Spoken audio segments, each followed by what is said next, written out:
Right here, on the border between Spain and France, there is a tiny island sitting in a river. You could walk across it in 2 minutes. There are no permanent residents, no shops, no roads. It is just a wooded oval of land about the size of a football pitch with a few benches and a monument on it. But this unremarkable little island has been at the center of European diplomacy for over 360 years, because it does not belong to Spain, and it does not belong to France. It belongs to both of them, alternately, every 6 months. And nobody, not Napoleon, not the EU, not anyone, has ever changed that. So let's get our bearings. The Bidasoa River marks the border between Spain and France in the Western Pyrenees. It flows from the mountains down to the Bay of Biscay, and right near its mouth, about 2 kilometers inland from the sea, there is Pheasant Island. In Spanish, it is Isla de los Faisanes. In French, it is Île des Faisans. Same island, 2 names, which is fitting because everything about this place is doubled. On satellite view, it looks completely ordinary. A green oval in a brown river, a few trees, a path, what looks like a small monument near the center. No buildings, no cars, no people. The French city of Hendaye sits on one bank. The Spanish city of Irún sits on the other. Both cities are large, busy, connected to major rail lines. And between them, in the river, this quiet little island that has been swapping nationality every 6 months since 1659. To understand why, you need to go back to one of the bloodiest conflicts in European history. The 30 Years' War began in 1618 as a religious conflict in the Holy Roman Empire and slowly pulled in almost every major European power.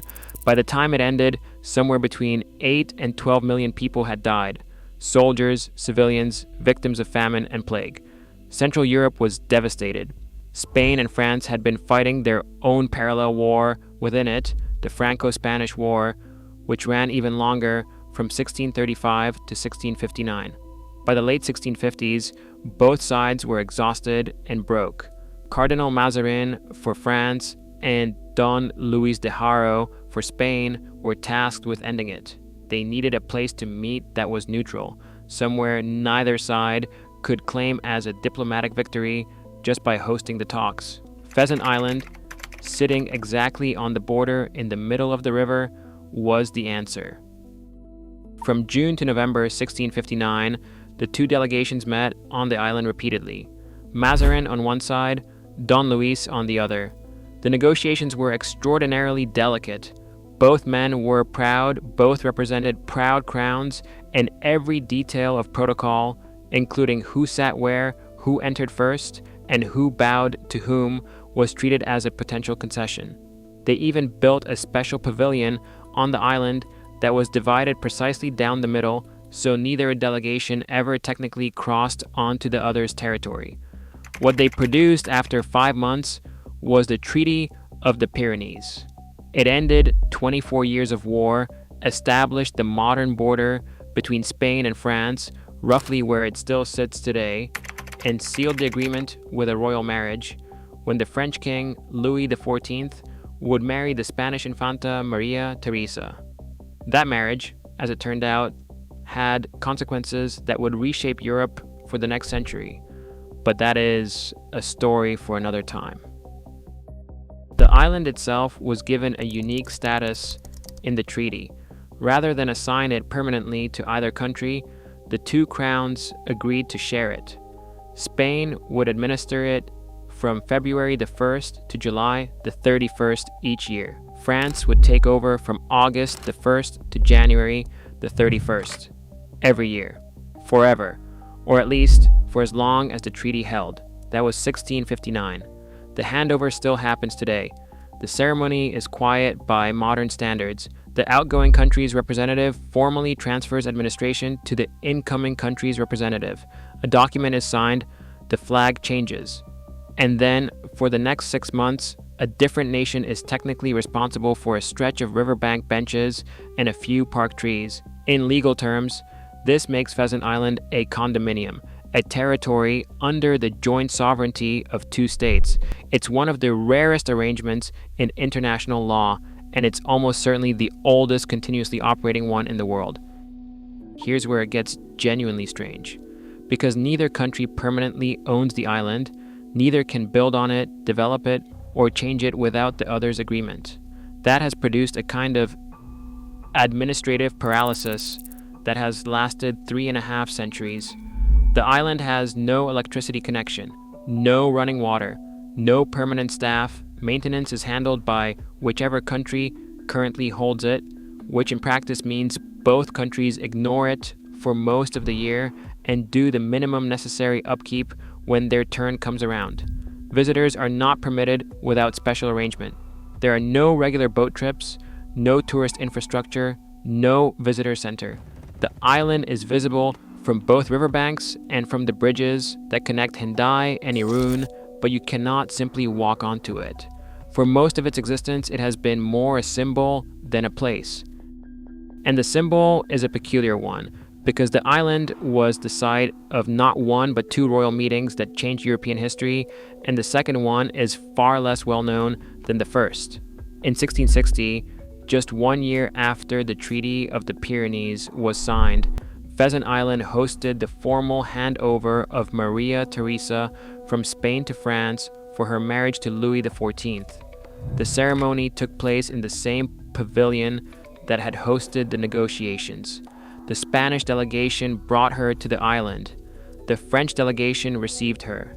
She stepped across the symbolic line in the middle of the pavilion and was, from that moment, French. Maria Theresa became Queen of France and the mother of the Grand Dauphin. Her marriage to Louis XIV eventually produced a chain of succession that led, after her death and various dynastic complications, to her grandson Philip V becoming King of Spain, which triggered the War of the Spanish Succession. That war lasted 13 years and involved nearly every European power. All of that, in a very indirect way, traces back to a handover ceremony on a small wooded island in a Basque river.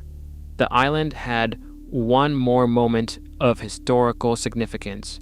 In 1615, before any of this happened, the same island hosted a different royal exchange, a double one.